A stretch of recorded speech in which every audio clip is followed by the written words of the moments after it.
Kapag nawala yung peace of mind mo, yung araw na ginugol mo without your peace of mind, ubos na. Your professional result is the only objective measure of the world. O sige, sabihin mo sa akin, nag-develop ka, you become a more loving. O paano ko susukatin yung pagiging mapagmahal mo?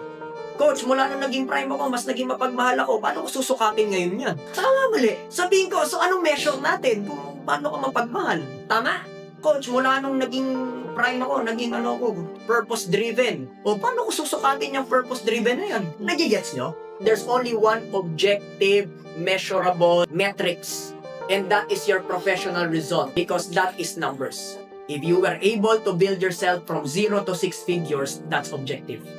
In life, there are two things that matter. Allow me to share this. Your personal life, your professional life. Tama? Anong mas importante sa dalawa?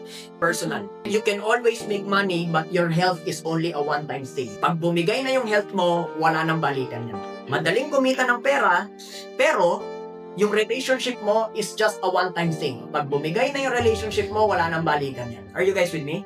Madaling kumita ng pera, pero yung peace of mind mo is a one-time thing. Kapag nawala yung peace of mind mo, yung araw na ginugol mo without your peace of mind, ubos na. Tama? So ano mas importante? Your personal life, correct? Pero paano mo matututunan yung principles that will make your personal life work if you did not apply it, learn it, test it, and make it work in your professional life?